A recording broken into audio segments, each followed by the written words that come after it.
آپ یہ کہتے ہیں کہ ہم نے نماز تک محدود کر دی ہے، میں یہ کہتا ہوں کہ ہم تو اس تک بھی نہ لا سکے، تمام شعبوں کو ملائیں تو دین بنتا ہے۔ آج بھی امت مسلمہ کو ان چیزوں پر اکٹھا کیا جا سکتا ہے، بشرطے کہ ایسی کوئی جاندار آواز ہو جو قبلہ امیر المجاہدین رحمہ اللہ کی آواز کہتے تھے جی میں انہوں دا کانا ہوا کیونکہ میں بابے کو سکھیا ہوا۔ معزز ناظرین، کسی بھی مذہبی، سیاسی و سماجی شخصیت کا ہم سے اور ہمارا ان سے متفق ہونا ضروری نہیں۔ بسم اللہ الرحمن الرحیم۔ السلام علیکم، آپ دیکھ رہے ہیں سم ٹائم ود ارباب۔ معزز ناظرین، اس وقت امت مسلمہ کو بہت سے مسائل اور چیلنجز کا سامنا ہے۔ اس ماحول میں فتنے نہ صرف سر اٹھا رہے ہیں بلکہ پھیلتے دکھائی دے رہے ہیں، جس کی وجہ سے نوجوانوں کی ایک بڑی تعداد اس کا شکار ہوتے دکھائی دیتی ہے، لیکن ہمیں ڈھونڈنا ہے ان مسائل کا حل۔ آج ہمارے ساتھ موجود ہیں نوجوان مذہبی اسکالر علامہ ڈاکٹر مبارک اظہر ضیاء صاحب۔ ہم آج کی اس مختصر نشست میں آپ سے چند سوالات کے ذریعے ان مسائل کا حل تلاش کریں گے۔ السلام علیکم۔ وعلیکم السلام ورحمۃ اللہ وبرکاتہ۔ علامہ صاحب، سب سے پہلے آپ اپنا مختصر تعارف فرما دیں کہ آپ نے کہاں کہاں سے تعلیم حاصل کی اور دین متین کی خدمات کے سلسلہ میں آپ کی کیا مصروفیات ہیں؟ حامد و مصلی اما بعد، سب سے پہلے تو ہمارا تعارف جو ہے وہ اسلام ہے، بنیادی تعارف ہمارا یہی ہے، ہماری پہچان ہی یہ ہے کہ ہم دین کے خادم ہیں۔ میری ابتدائی تعلیم جو ہے وہ کراچی سے ہے ماشاءاللہ، اور میں 99 میں یہاں فیصل آباد آیا تھا حفظ کے بعد، اور جامعہ رضویہ مظہر اسلام جھنگ بازار گلستان محدث اعظم رحمہ اللہ تعالی علیہ، وہاں میں نے درس نظامی میں داخلہ لیا، اور سن 2005 میں میری وہاں سے فراغت ہوئی، اور دوران طالب علمی ہی یہ سلسلہ جاری تھا دین کی خدمت کا، اور اس کے بعد سے تاحال اب تک اس کام پر جو ہے وہ لگے ہوئے۔ اللہ تعالی ہمیں استقامت کے ساتھ جب تک زندہ ہیں اس پر گامزن رہنے کی توفیق عطا فرمائے۔ ہماری مصروفیات یہی ہیں کہ اوڑھنا بچھونا اب دین ہی ہے، اسی حوالے سے ہم اپنا جو زندگی ہے وہ گزار رہے ہیں۔ اس کے ساتھ ساتھ ایک نجی کالج میں لیکچرار کی حیثیت سے فرائض سر انجام دینے کی بھی کبھی کبھی سعادت مل جاتی ہے۔ دوسرا ایک مدرسہ ہے جہاں پر تفسیر کی کلاس ہوتی ہے، مسجد میں خدمات کا سلسلہ جاری ہے۔ یہی کل مصروفیات۔ علامہ صاحب، اس دور میں فتنہ الحاد جو ہے یہ جدید انداز میں پھیل رہا ہے، تو آپ کیا سمجھتے ہیں کہ علماء اور ہمارے اسلامی معاشرے کی کیا ذمہ داریاں بنتی ہیں؟ سب سے پہلے تو علماء کی ذمہ داریاں جو ہیں وہ یہ ہیں کہ قرآن و سنت کا جو صحیح مفہوم ہے اس کو لوگوں کے سامنے بیان کیا جائے۔ اب اس میں دو طرح کی ذمہ داریاں جو ہیں وہ علماء کے اوپر عائد ہوتی ہیں۔ ایک تو یہ ہے کہ وہ اپنے آپ کو ایک کمرے تک محدود نہ رکھیں، ایک کمرے سے نکلے اور ممبر پر آ کر بیٹھے اور وہیں پر اپنی ساری ذمہ داریاں سر انجام دے دی، ایسا نہیں ہونا چاہیے۔ علماء کو فراخ دلی کا مظاہرہ کرتے ہوئے ان کے لیے اب بہت مشکل مراحل ہیں اگر دیکھا جائے تو، لیکن ان سے نکلنے کا بھی آسان سا حل ہے کہ وہ اپنے آپ کو اس حد تک منظم کریں کہ قرآن و سنت کا صحیح جو فہم ہے وہ لوگوں تک پہنچائیں، اور اس کو پہنچانے کے لیے وہ تمام جدید ذرائع استعمال کریں جو جدید ذرائع استعمال ہو سکتے ہیں۔ نمبر 1۔ نمبر 2 یہ ہے، میری دانست میں یہ ہے کہ قرآن و سنت کا صحیح فہم بیان کرنے کے ساتھ ساتھ وہ عقلی دلائل دینے کا بھی اہتمام کرے کہ عقلی دلائل کیا ہے۔ موجودہ دور میں جب ہم دیکھتے ہیں کہ ہماری نئی نسل جو ہے وہ سائنس پڑھ رہی ہے، دنیاوی علوم میں جو ہے وہ مہارت حاصل کر رہی ہے، تو یہ اپنا جب بیان کریں قرآن و حدیث کو تو اس میں دلیل عقل کی بنیاد پر دینے کی بھی کوشش کریں، عقلی دلائل کا بھی اہتمام کریں۔ جب یہ عقلی دلائل کا اہتمام کریں گے تو لوگوں کو سمجھنے کے مواقع اور زیادہ میسر آئیں گے۔ تیسری اس میں بات یہ ہے کہ لوگوں کو سوال کرنے سے نہ روکا جائے، ایسا ماحول فراہم کیا جائے کہ وہ اپنا جو ان کا ذہن میں سوال پیدا ہوتا ہے، جو انہیں مشکلات پیش آتی ہیں، ان مشکلات کو وہ ایک عالم کے سامنے بیان کر سکے۔ دیکھیں، جو رسول اللہ صلی اللہ علیہ وآلہ وسلم کے وارث ہیں تو ان کی تو ذمہ داری یہ ہے کہ وہ رسول اللہ صلی اللہ علیہ وآلہ وسلم کی دولت کو تقسیم کرے، اب اس میں وہ محدودیت کا شکار نظر آتے ہیں کہ جی ہم سے کوئی سوال کیوں کرے. نمبر ایک. اب اس میں اگلی بات یہ ہے کہ جب وہ عقلی دلائل کا بھی ذکر کریں گے اور اس کے ساتھ ساتھ جدید ذرائع کا بھی استعمال ضروری ہے. اب جدید ذرائع کا جب استعمال ہوگا تو علماء اپنی ذمہ داریوں سے عہدہ برا ہو سکیں گے. ماشاءاللہ جدید دور میں یہ ضروری ہے کہ علماء قرآن و حدیث کا صحیح فہم لوگوں کے سامنے رکھیں اور اس کے لیے عقلی دلائل کا بھی ذکر کریں اور اس کے لیے جدید ذرائع بھی استعمال کریں. اس میں سب سے اہم بات یہ ہے کہ جب وہ قرآن و حدیث کا میں نے جو کہا صحیح فہم بیان کریں، اس میں کیا ہے، ہماری سب سے بڑی غلطی ہے کہ ہم ایسی روایات جو بے سر و پا روایات ہوتی، اس میں ایک بات آپ کے گوش گزار کروں، میرے سننے والوں کے لیے، آپ کے دیکھنے والوں کے لیے بہت اہم ہے. ہم اس حد تک اپنے آپ کو پابند کر چکے ہیں کہ ہم سے کوئی سوال نہ کرے.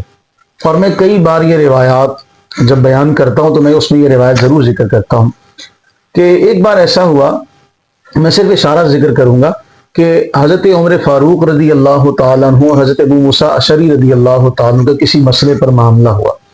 تو حضرت عمر فاروق رضی اللہ تعالیٰ عنہ نے ابو موسیٰ اشعری سے فرمایا کہ اس حدیث پر گواہ لے کر آؤ کہ واقعی یہ حدیث ہے. ابو موسیٰ اشعری رضی اللہ تعالیٰ عنہ گواہ لے کر آتے تو معلوم یہ ہوا کہ دو جلیل القدر صحابہ جو ہیں وہ آپس میں حدیث کے موقع پر، حدیث کے معاملے میں دلائل سے بات کرتے، اس پر گواہ بھی لاتے. جبکہ اگر ہم عام کسی سے سوال کر لیں، وہ جی میں حوالے نہیں دیتا، وہ جی میں حوالے دینا پسند نہیں کرتا، میری عادت نہیں ہے میں حوالے دوں، تو یہ تو ابو موسیٰ اشعری رضی اللہ تعالیٰ عنہ کی سنت ہے کہ آپ گواہ جو ہے اس کا اہتمام کریں. علامہ صاحب، کیا آپ سمجھتے ہیں کہ محراب و منبر کے ورثاء پوری آزادی کے ساتھ بغیر کسی دباؤ میں آئے مسجد و مدرسہ سے اسلام کی نمائندگی کرتے ہوئے بات کر پا رہے ہیں؟ اگر نہیں تو اس میں کون سے مسائل درپیش ہیں؟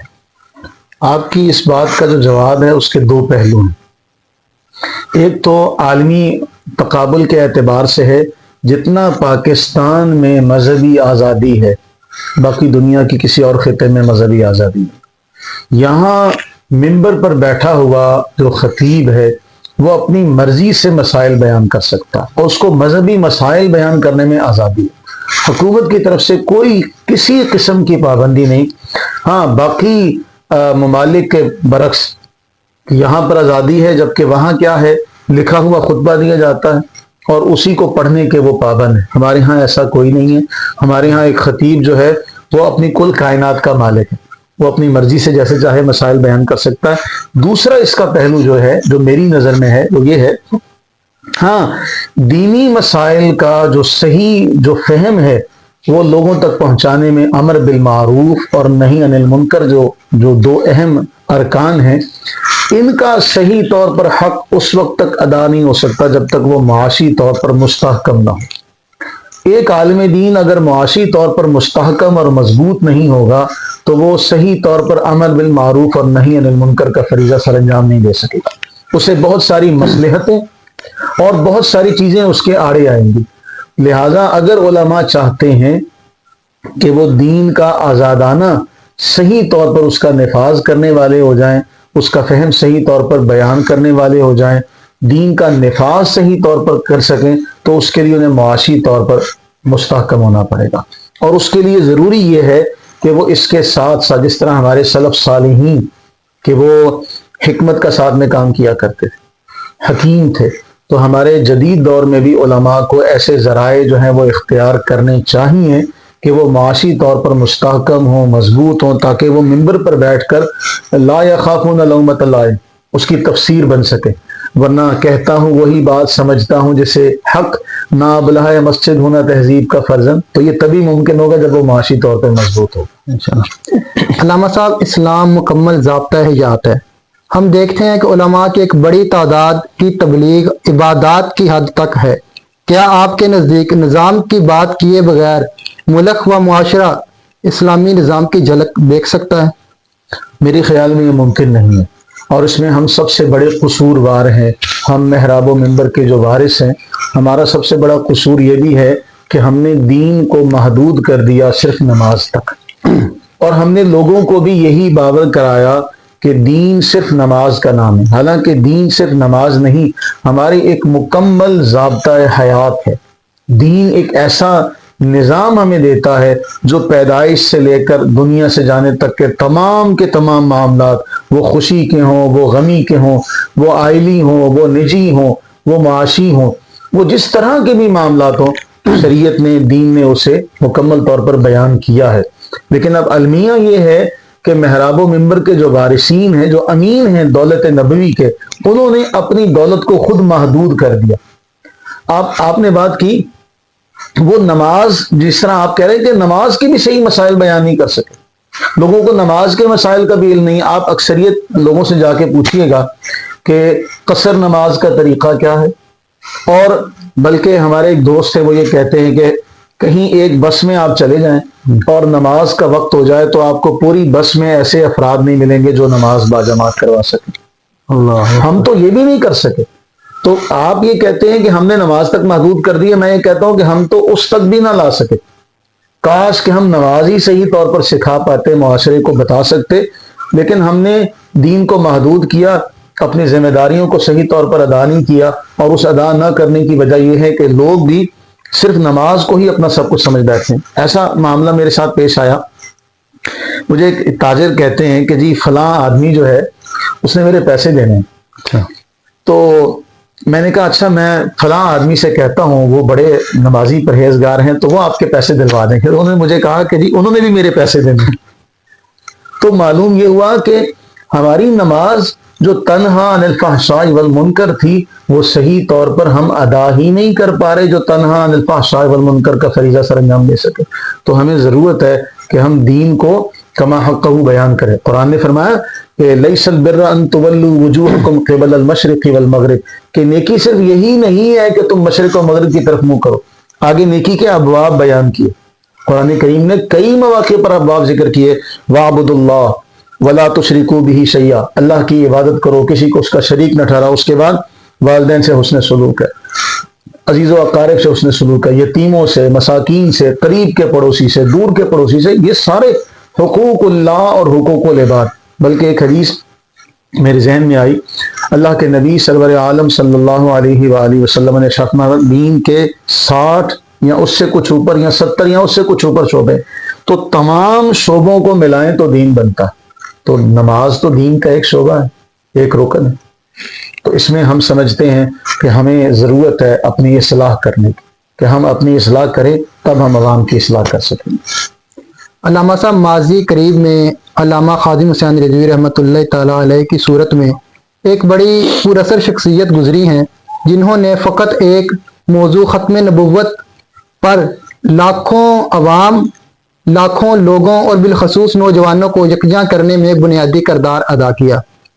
کیا آپ سمجھتے ہیں کہ اب بھی محبت رسول صلی اللہ علیہ وآلہ وسلم اور مشترکات پر امت کو یکجا کیا جاتا سکتا ہے؟ بالکل کیا جا سکتا ہے۔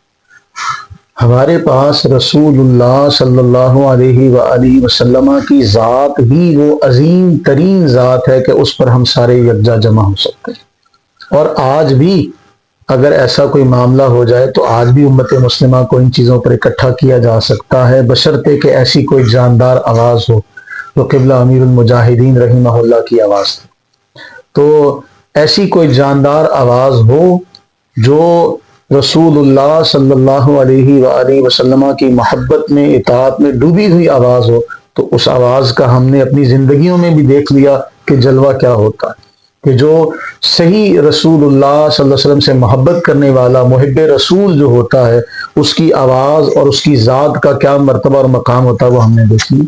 اور یہ ہمارے پاس ہے رہتی دنیا تک۔ اگر آپ کسی کو امت مسلمہ کو جمع کرنا چاہتے ہیں تو رسول اللہ صلی اللہ علیہ وآلہ وسلم کی ذات وہ بابرکات ذات ہے کہ آپ اس کو سب کو جمع کر سکتے ہیں۔ علامہ صاحب حضور سیدنا امیر المجاہدین علامہ خادم حسین رضوی رحمۃ اللہ تعالیٰ علیہ، آپ کے حوالے سے آپ کے کوئی اپنے تاثرات، آپ کی کوئی ملاقات یا ان سے ملاقات کوئی نہیں ہو سکی، میں اس سے محروم رہا، لیکن باہر طور وہ ایک ایسا علمی سمندر اور علمی اعتبار سے جو ان کا کام ہے، اس کام کی کوئی ماضی قریب میں ہمیں اس کی کوئی نظیر نہیں ملتی۔ ایسی ایک گونجدار اور گرجدار آواز کہ اپنے تو اپنے بیگانے بھی اس کا اقرار کیے بغیر نہ رہ سکے۔ اور رسول اللہ صلی اللہ علیہ وآلہ وسلم اور آپ کے اصحاب کا دفاع کرنے والی جو ذات علامہ قبلہ رحمہ اللہ کی تھی، ہماری نظر میں ان سے بڑی کوئی ایسی ہستی اب تک ہمارے دور میں ہم نے نہیں دیکھی جس نے صحابہ کا ایسا دفاع کیا ماشاءاللہ۔ تو میری نظر میں اگر محبت رسول اور اصحاب رسول صلی اللہ علیہ وآلہ وسلم کی محبت اور ان کی ذات کا دفاع اگر کسی نے کیا ہے ہمارے دور میں تو وہ قبلہ امیر المجاہدین رحمہ اللہ تعالی علیہ کی ذات مبارکہ ہے۔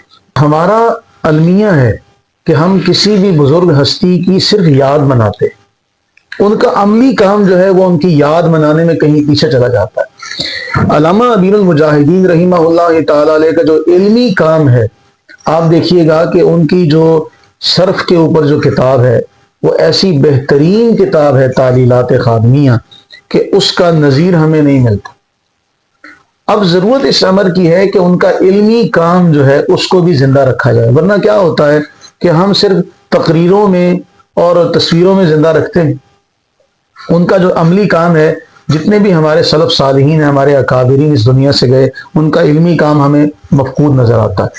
انہوں نے علمی کام کیا، اس میں کوئی شک نہیں، لیکن جو ان کے وارثان تھے انہوں نے اس سارے علمی کام کو لوگوں کے سامنے لانے کی تکلیف گوارا نہیں کی، یا وہ لا نہیں سکے، جو بھی ان کے معاملات تھے اللہ تعالیٰ بہتر جانتا ہے۔ لیکن امیر المجاہدین رحمہ اللہ تعالی علیہ کے شہزادے ابھی حیات ہے، اللہ انہیں اپنے حفظ و امان میں رکھے، انہیں چاہیے اور ان کے جتنے بھی فالوورز ہیں، جتنے بھی ان کے عقیدت مند ہیں، انہیں بھی یہ چاہیے کہ علمی اعتبار سے جو ان کا ایک عظیم کارنامہ ہے اس کارنامے کو بھی دنیا کے سامنے رکھا جائے کہ بھئی یہ صرف تقریر کے میدان میں یکتا نہیں تھے، انہوں نے تحریری جو کام کیا وہ بھی اپنے دور میں یکتائی کی ایک اعلیٰ ترین مثال ہے۔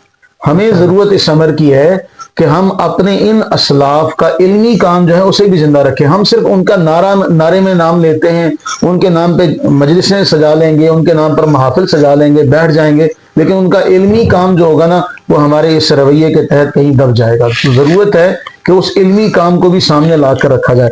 ہمیں ایک بزرگ سے ہماری ملاقات ہوئی تو انہوں نے کہا کہ جی، اور بڑا جملہ وہ فرماتے ہیں، پروفیسر صاحب ہیں، وہ کہتے ہیں جی میں بابے کا میں شاگرد ہوں، کیونکہ میں نے ان کی کتاب سے استفادہ کیا، میں ان کے بارے میں کوئی بات نہیں کروں گا کہ میں، وہ پنجابی زبان میں کہتا تھا جی میں انہوں کا کانا ہوا کیونکہ میں بابے کو سکھیا ہوا۔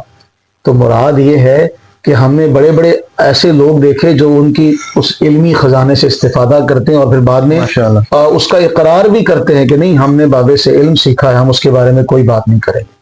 تو ہم اس علم کو آگے لے کر چلیں۔ علامہ صاحب، ہماری معلومات کے مطابق عام ملکی اور عالمی سطح پر جو ملحدین سرگرم عمل ہیں ان میں سے بعض سے علمی و تحقیقی گفتگو کر چکے ہیں، اس تجربے سے ایسا پیغام جو بالخصوص آپ علماء تک پہنچا سکیں، یہ پہنچانا چاہتے ہوں۔ میں اس میں عزیزم یہی کہوں گا کہ ہمارے علماء کی اس وقت بہت بڑی ذمہ داری ہے۔ ہم اکثر یہ کہتے ہیں کہ ہم چومکھی لڑائی لڑ رہے ہیں کہ ہم دین اسلام کے محافظ ہیں اور ہمیں اس کی حفاظت جو ہے اب اس کے لیے اپنے آپ کو منظم کرنا پڑے گا۔ اور علماء، جس طرح میں نے آپ کے پہلے سوال کے جواب میں کہا، علماء کو اپنا ذہن وسیع کرنے کی ضرورت ہے، اپنا فہم وسیع کرنے کی ضرورت ہے، اس کے لیے مطالعے کی ضرورت ہے، وہ اپنی نصابی کتب کا اور خارجی کتب کا مطالعہ کرے۔ دوسرا وہی بات ہے کہ وہ جب بیان کریں تو بیان کرنے میں تحقیق کے تمام جو ذرائع ہیں انہیں بھی زیر غور لائیں، یعنی کوئی بھی بات جو ممبر پر بیٹھ کے کہی جا رہی ہے اس کے لیے ان کا سورس وہ مستند ہونا چاہیے۔ دیکھیں ہمارے آقا کریم سرور عالم صلی اللہ علیہ وآلہ وسلم نے تو فرما دیا کہ جس نے میری طرف جھوٹ کی نسبت بھی کی اس کا ٹھکانہ دوزخ ہے۔ من کذب علی متعمدا فلیتبوأ مقعدہ من النار کما قال علیہ السلام۔ تو ہم کیوں اس پر عمل نہیں کرتے؟ جب بھی کوئی شخص ممبر پر بیٹھے وہ اپنا پہلا اپنے اوپر یہ لازم کر لے کہ میں کوئی بھی بات بغیر تحقیق کے نہیں کروں گا، اور میں جو بھی بات کر رہا ہوں اس کو ثبوت کے ساتھ ذکر کروں گا، نمبر ایک۔ اور میں اکثر یہ کہا کرتا ہوں اگر ہم کوئی معجزہ بیان کرتے ہیں یا کرامت ذکر کریں تو اس کو ریلیونٹ طور پہ لائیں، اس کا کوئی تعلق ذکر کریں کہ ہمارے اس کرامت بیان کرنے سے، ہمارے اس معجزے کو بیان کرنے سے یہ فائدہ، اس کا یہ مقصود ہے، ورنہ اس کو ہم صحیح طور پر بیان نہیں کر پائیں گے۔ یہ ایک ہماری ذمہ داری ہے۔ علماء کی خاص ذمہ داری یہ ہے کہ وہ دین کو ایسے لوگوں تک پہنچائیں کہ لوگوں کے دلوں میں شکوک و شبہات پیدا نہ ہونے پائیں، بلکہ جس طرح قرآن یہ کہتا ہے کہ جب ان کے سامنے اللہ کا کلام پڑھا جاتا تو ان کا ایمان بڑھ جاتا۔ تو کیا ہو گیا کہ آج علماء کے بیان سے لوگ شکوک و شبہات کا شکار ہو رہے ہیں بجائے ان کا ایمان بڑھنے۔ تو معلوم ہوتا ہے کہ وہ نبوی جو منہج ہے وہ اس سے پیچھے ہٹے ہوئے ہیں یا پیچھے ہٹ رہے ہیں، جس کی وجہ سے لوگوں میں شکوک و شبہات پیدا ہو رہے ہیں۔ علامہ صاحب، فتنہ الحاد یا مرزا انجینئر کی طرز پر سوشل میڈیا کے ذریعے امت کے نوجوانوں کو گمراہ کرنے والے فتنوں کے سد باب کے لیے عملی اقدامات کیا ہونے چاہیے؟ عملی اقدامات یہی ہونے چاہیے کہ ہم پہلے خود کو منظم کریں، اس طرح پہلے بھی ذکر کیا، میرے جو 2-3 جوابات ہیں انہی کو آپ اس کا جواب سمجھ لیں کہ اصل معاملہ ہے ہم خود کمزور ہیں۔ دیکھیں، جب آپ نے دشمن کا مقابلہ کرنا ہو تو آپ پہلے اپنی سرحدوں کو مضبوط کرتے، آپ خارجی طور پر بھی اور اندرونی طور پر بھی بہت سارے دشمنوں کا آپ نشانے پر ہیں، تو آپ یہ سمجھیں کہ خارجی طور پر اور اندرونی طور پر کون کون سی چیزیں ہیں جن کی آپ کو ضرورت ہے حفاظت کی۔ تو سب سے پہلے ان چیزوں کو، مثلا عقیدہ، سب سے پہلے عقیدہ مضبوط کیا جائے، اس کے بعد عقائد کے بعد آ جاتی ہے بات عبادات کی، اس کے بعد بات آ جاتی ہے معاملات کی، پھر بات آتی ہے اخلاقیات کی۔ جب ہم ان سب چیزوں کو ساتھ لے کر چلیں گے، اگر ہم صرف عقائد پر ہی زور دیتے رہے اور اس کے بعد جو اگلا سبق ہے معاملات کا اور اخلاقیات کا، ہم نے وہ تو سبق عوام تک پہنچایا ہی نہیں۔ اس لیے آج آپ دیکھیں گے ایک شخص نماز پڑھ رہا ہے بطور مسجد میں، جب وہ داخل ہوا بطور نمازی ٹھیک ہے، لیکن جیسے ہی وہ مسجد سے باہر نکلتا ہے اس کے معاملات میں خرابی ہے، اس کے اخلاقیات میں خرابی ہے۔ تو ضرورت اس امر کی ہے، اگر ہم چاہتے ہیں کہ ان فتنوں کا مقابلہ کریں تو ہم اپنے عقائد، عبادات، معاملات، اخلاقیات، ان سب پر توجہ دیں۔ علامہ صاحب، ہر مسلک اپنے اپنے انداز میں بنیادی عقائد کی تشریح کرتا اور پھر بات فروعی مسائل سے چلتی ہوئی اختلافات سے بھی آگے نکل جاتی ہے۔ آپ کے نزدیک ان مسائل کا کیا حل ہے؟ میرے نزدیک ان مسائل کا حل حضور نظام الدین اولیاء رحمہ اللہ تعالی علیہ کی وہ حکایت بہترین عکاسی کرتی ہے جس میں آپ نے فرمایا کہ میں سوئی کا کام کروں گا۔ کینچی تو بہت سے لوگ کینچی کا کام کرتے ہیں، ہمیں سوئی کا کام کرنا چاہیے۔ آپ دیکھیے اللہ کے نبی سرور عالم صلی اللہ علیہ وآلہ وسلم نے ارشاد فرمایا کہ مسلمان ایک جسم کی مانند ہے، لیکن آج اسی جسم کا ایک حصہ فلسطین میں کتنے مہینے گزر گئے، وہ ظلم کی چکی میں پس رہے ہیں۔ اس کے بعد دنیا کے آپ تمام جگہوں پر دیکھ لیں، جہاں کہیں مظلوم ہے آپ کو مسلمان طبقہ نظر آئے گا۔ اس کی بنیادی وجہ یہی ہے کہ ہم اپنے اصل ہدف سے پیچھے ہٹ چکے، اور ہم جو کام کرنا تھا ہم وہ کام کرنے کے بجائے فروعی مسائل میں الجھے ہوئے ہیں۔ جب دشمن ہمیں مارے گا وہ یہ نہیں دیکھے گا کہ اس کا تعلق کس مسلک سے ہے، یہ ہاتھ سینے پر باندھتا ہے یا ہاتھ ناف پر باندھتا ہے، یا آمین اونچی آواز سے کہتا ہے یا یہ آمین آہستہ آواز سے کہتا ہے۔ وہ صرف دیکھے گا کہ یہ لا الہ الا اللہ محمد الرسول اللہ پڑھتا ہے، لہٰذا یہ ہمارا دشمن ہے۔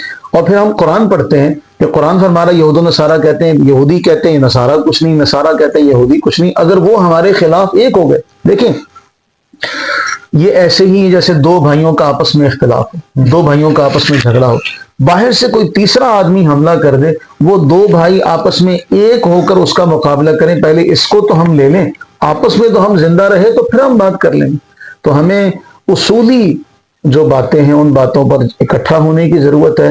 فروعی مسائل کو ایک طرف رکھتے ہوئے اصولی باتوں پر عوام کو اکٹھا کیا جائے، عوام کی صحیح تربیت کی جائے، ان کی صحیح رہنمائی کی جائے، اور امت کا جو امت مسلمہ کا جو درد ہے وہ ان کے سینوں میں پیدا کیا جائے، اس کی ضرورت ہے۔ علامہ صاحب، اسلامی معاشرے میں امام مسجد اور اس سے منسلک نمازیوں کا باہمی تعلق کیسا ہونا چاہیے؟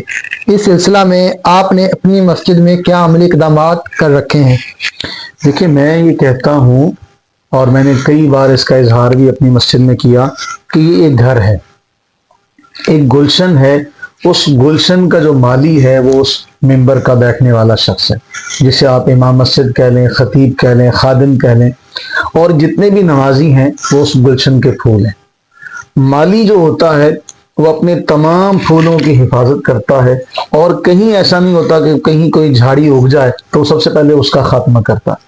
تو ایک امام مسجد کی ذمہ داری یہ ہے کہ وہ لوگوں کا معاشرے کا ایک فرد بنے. جس طرح کہ ہمیں رسول اللہ صلی اللہ علیہ وآلہ وسلم کا اسوہ نظر آتا ہے کہ آپ بازار میں جاتے ہیں تو آپ بچے کو بھی سلام کرنے میں پہل کرتے ہیں. امام لوگوں کی تربیت کرے اور انہیں بھی اس قابل بنا سکے کہ کہیں کل کلا کو انہیں مصلی پر کھڑا ہونا پڑے، نماز پڑھانی پڑے، کہیں لوگوں کو دین کی تبلیغ کرنی پڑے تو وہ انہیں دین کی تبلیغ کر سکیں. اچھا، ہم کیا کرتے ہیں؟ ہم اس میں یہ کرتے ہیں کہ ہمارے ہاں ہر سال رمضان میں یہ ہوتا ہے کہ رمضان کا پورا مہینہ ہم تربیت کرتے ہیں، اس میں بعض مسائل کے اوپر، بالخصوص نماز کے حوالے سے، پھر اس کے بعد نماز جنازہ کے حوالے سے. اور ہمارے اس محلے میں اکثریت جو ہے وہ ایسے لوگوں کی ہے الحمدللہ جنہوں نے اپنے اپنے گھروں میں ہونے والی فوتگیوں پر جنازے خود پڑھائے ماشاءاللہ. اور پھر اس کے بعد ایون دو یہ کہ جب نکاح پڑھانے کی باری آتی تو اس میں بھی کئی ہمارے جوان ہیں جو خود نکاح پڑھانے کے اہل ہو چکے ہیں کہ ہم خود یہ ایجاب و قبول کا کام کریں ماشاءاللہ، کہ خود یہ ایجاب و قبول کروائیں. تو ہماری ذمہ داری یہ ہے. دیکھیں، اللہ کے نبی سرور عالم صلی اللہ علیہ وسلم نے لوگوں کو اس قابل بنایا. آپ خود ہر جگہ پر نہیں گئے، آپ جہاں تک جا سکتے تھے گئے. اس کے بعد پھر آپ نے صحابہ کی تربیت کی اور انہیں پھر فرمایا کہ تم آگے جاؤ. پھر حضور علیہ السلام نے فرمایا بلغونی، کہ اگر بلغو عنی ولو آیا، اگر میری ایک بھی آیت کسی کے پاس ہے تو وہ دوسرے تک پہنچائے. تو ہماری ذمہ داری یہ ہے کہ ہم نمازیوں کو اس قابل بنائیں. اور ہمارے ہاں پھر یہ ہوتا ہے رمضان میں جب ہم قرآن کریم کی تکمیل ہو جاتی ہے 27 رمضان کو، اس کے بعد 3 دن یا 2 دن جو ہمیں ملتے ہیں اس میں پھر نمازی جو بچے ہیں خاص طور پر وہ 4 رکعت تراویح پڑھاتے ہیں. سارے نمازیوں کی ذمہ داری ہوتی ہے. پھر اس کے بعد جو جمعے کا سلسلہ ہے اس میں ہم نے یہ اہتمام کیا تھا کہ رمضان میں نوجوان لڑکے جو ہیں وہ تقریر کرتے ہیں جمعے کی. اور دوسری ہم نے ایک کاوش پچھلے سال شروع کی تھی، وہ کچھ عرصہ چلتی رہی ہمارے، کہ ہر انگریزی مہینے کا پہلا جمعہ جو ہے وہ نوجوان لڑکوں نے پڑھانا ہوتا ہے. یعنی کہ جو آپ کے مقتدی ہیں یا آپ کے اہل محلہ نوجوان ہیں وہ اس قابل ہو چکے ہیں کہ وہ جمعہ پڑھا سکتے ہیں. الحمدللہ ماشاءاللہ. علامہ صاحب، نت نئے فتنوں کے دور میں ہماری مساجد سمیت دیگر محافل کے موضوعات کیا اس نوعیت کے ہیں کہ نوجوانوں کو نہ صرف ان فتنوں سے بچایا جا سکے بلکہ ان کو ان فتنوں کے رد کے لیے بھی تیار کیا جا سکے؟ بالکل ایسا ہونا چاہیے کہ جو امام ہوتا ہے مسجد کا یا خطیب جو ہوتا ہے وہ دیکھتا ہے کہ اس وقت مرض کون سا ہے، معاشرے میں کیا چیز ہے جس کی ضرورت ہے، تو وہ معاشرے کی ضرورت کے تحت انتظامات کرتا ہے اور اسی انتظام کے تحت پھر وہ ایسے بیانات کرتا ہے جس کی عوام الناس کو ضرورت ہے. مثلا آپ دیکھیں کہ اب شادیوں کا سیزن ہے جی. اب ہماری اکثریت کو شادی کے جو معاملات ہیں، جو نکاح کے آداب ہیں، جو اس میں ہونے والی رسوم و رواج ہیں، ان کے بارے میں آگہی کی ضرورت ہے کہ مسجد کے امام کو، خطیب کو یہ چاہیے کہ وہ ہونے والے ان مسائل پر آئلی جو معاملات ہیں. دیکھیں، اللہ کے نبی سرور عالم صلی اللہ علیہ وآلہ وسلم نے ہمیں سارے معاملات کا حل بتایا. تو ایک امام کی، ایک خطیب کی ذمہ داری ہے کہ جو معاشرے میں کام ہو رہا ہے اس کے اوپر وہ غور کرے اور ایسی عوام کی تربیت کرے جن فتنوں سے وہ دو چار ہیں. دیکھیں، وہ دور چلا گیا، وہ مضامین آج بھی لوگوں کو سکھائے جا رہے ہیں جن کا انہیں فائدہ نہیں ہوتا. تو آپ کے پاس مسجد میں لوگ آ رہے ہیں تو جس چیز کا انہیں سامنا کرنا پڑے گا، مثلا آج کریڈٹ ڈیبٹ کی بات ہو رہی ہے، آن لائن کاروبار ہو رہے ہیں. آپ کسی بھی خطیب کے پاس چلے جائیں اور جا کے پوچھیں، اللہ ماشاءاللہ آپ کو کچھ نہ کچھ لوگ ملیں گے جو جدید آن لائن جو کام ہو رہے ہیں، جو جدید آج کے دور میں ارننگ کے جو سورسز ہیں اس کے بارے میں وہ جانتے ہیں. تو علماء کو، جو خطباء ہیں، انہیں یہ چاہیے کہ وہ اپنے ان نئے چیلنجز کو سمجھیں، ان نئے چیلنجز کا ادراک کریں اور اس کے مطابق وہ اپنی محافل کا اہتمام کریں. اسی کے مطابق وہ اپنی محافل کے جو خطابات ہیں ان کا موضوع رکھیں جس کی ضرورت ہے. ایک کالج جانے والے بچے کو، ایک یونیورسٹی جانے والے بچے کو کن کن مسائل کا سامنا کرنا پڑتا ہے یا کن کن مسائل کا وہ سامنا کر رہا ہے، اسے ضرورت ہے کہ اس بارے میں اس کی رہنمائی کی جائے. آپ کے پاس کوئی آ رہا ہے اور آپ اپنی ہی اس کو رام کہانی سنا رہے ہیں، اپنی اس کو بین بجا کے سنا رہے ہیں، اس بیچارے کا دکھ درد کون سمجھے گا؟ تو ضرورت ہے اس امر کی کہ خطباء کو یہ چاہیے کہ وہ نباز وقت بنے، کہ جو اس وقت مریض کی کیفیت ہے، اس کو سر میں درد ہو رہا ہے اور اس کو دوائی دی جا رہی ہے بخار کی، تو بیمار آپ کے پاس آیا ہے سر درد کی شکایت لے کے، تو آپ اس کے سر درد کا ازالہ کریں اور یہ جانیں کہ اس کے سر میں درد کیوں ہو رہا، تو آپ یہ بھی دیکھیں کہ فتنے نتنے کیوں آ رہے ہیں، ان کا سد باب کیسے کیا جا سکے گا، ان کا مقابلہ کیسے کیا جا سکے گا۔